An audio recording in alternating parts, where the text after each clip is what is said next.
देश की सबसे बड़ी पत्रिका ने मुझे कुछ सम्मान दिया, वो आगे शायद कुछ प्रकाशित होने वाला है। तो मुझसे कहने लगे, बाबा जी आपको देश के दशक के पावरफुल लोगों में सम्मिलित किया जा रहा है, आपको कैसा लगता है? मैंने कहा, जब भी मुझे कोई सम्मान देता है तो मुझे वो गांव की धूल भरी गलियां और वो बचपन का वो गुमनाम मेरा नाम, वो सब याद आता है। और मैं हमेशा यही सोचता हूं कि जिंदगी में चाहे कितना भी यश, कितनी भी प्रतिष्ठा मिले, हमारे पांव हमेशा जमीन पर टिके रहने चाहिए, इसको कभी नहीं भूलना।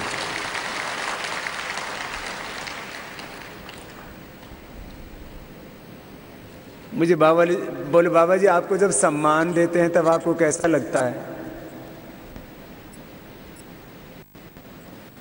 मैंने कहा, एक क्षण के लिए लगता है किसी ने सम्मान दिया है, क्योंकि मैं जिंदा हूं इसलिए इतना तो अनुभव होता है।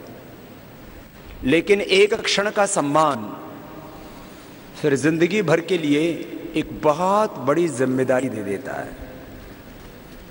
इसलिए मैं सम्मान को अपनी जिम्मेदारी, अपने दायित्व के रूप में लेता हूं कि जो करोड़ों लोग मुझ पर विश्वास कर रहे हैं, उनके विश्वास के ऊपर कभी भी चोट ना लगे, ये मेरी जिम्मेदारी है, जवाबदेही है।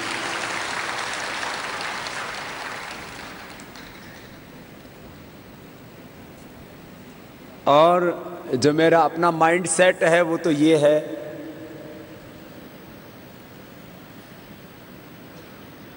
लगभग 2 दशकों से सार्वजनिक जीवन में जो मुझे भगवान ने दिया और जो मुझे देश और दुनिया के करोड़ों लोगों ने मुझ पर विश्वास करके मुझे अर्पित किया, मैं हमेशा कहता हूं मेरा संपूर्ण अस्तित्व करोड़ों लोगों के सहयोग से निर्मित हुआ है, क्योंकि मैं घर से अकेला चला था, कुछ भी नहीं था मेरे पास।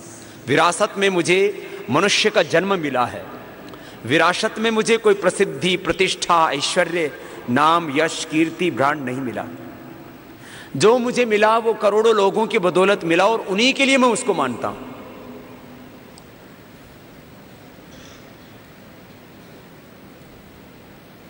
इसमें एक ही बात कहता हूं,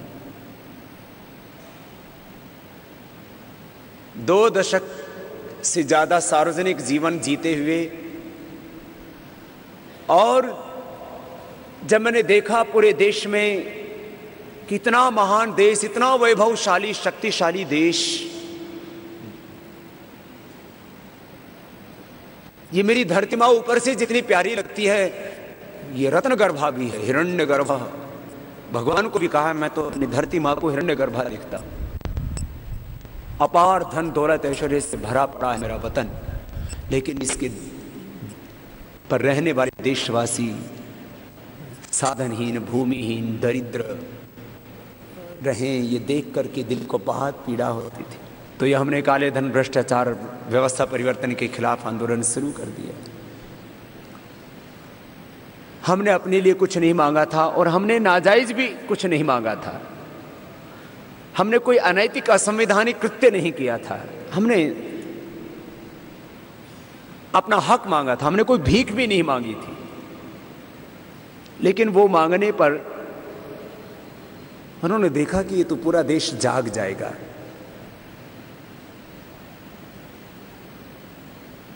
तो बोले, ये बाबा बहुत पावरफुल हो गया है, इसकी हत्या कर दो और हत्या को एक हादसा बता करके जो बहुत महापुरुषों के साथ किया है उतना काम कर लो। जब ये सारी सूचना मेरे पास 3-4 घंटे से पुख्ता हो गई तो मैंने कहा, अब हादसे के रूप में मरना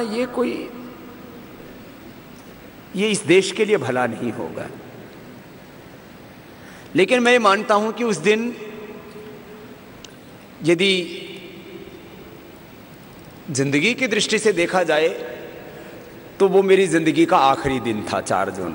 अब उसके बाद में मैं जितना भी जी रहा हूँ, मैं ऐसा मानता हूँ कि मैं बोनस में जी रहा हूँ, लेकिन अब ये जरूर होगा कि मैं अब जी रहा हूँ तो देश के लिए, और यदि अब जो कुछ होगा उस समय शायद वो हादसा कहलाता, लेकिन अब वो शहादत और बलिदान कहलाएगा, तो उसके लिए भी तैयार रहता हूं हर पल। और सेवा और आंदोलन के सिवा, जो सुबह में 5 बजे से शुरू करता हूं, सेवा और आंदोलन के सिवा मेरे जिंदगी का कोई सपना, कोई ख्वाब नहीं है, ना कोई तमन्ना है। और मैं भविष्य वक्ता नहीं हूं, लेकिन भविष्य दिखता है।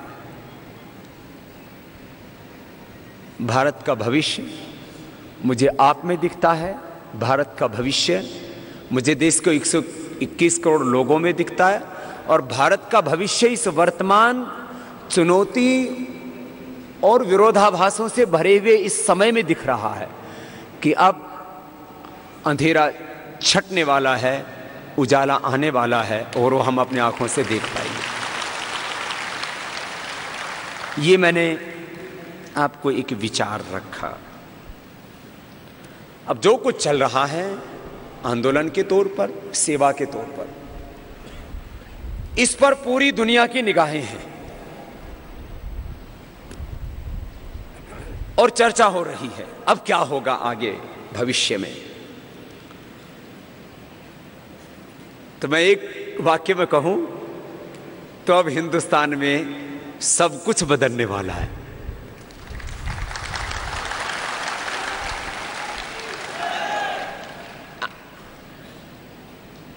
अब इस हमारी आइडियोलॉजी को लेकर के कोई प्रश्न चिन्ह रहा नहीं है, क्योंकि हमारी आइडियोलॉजी हमने बता दी है सबको।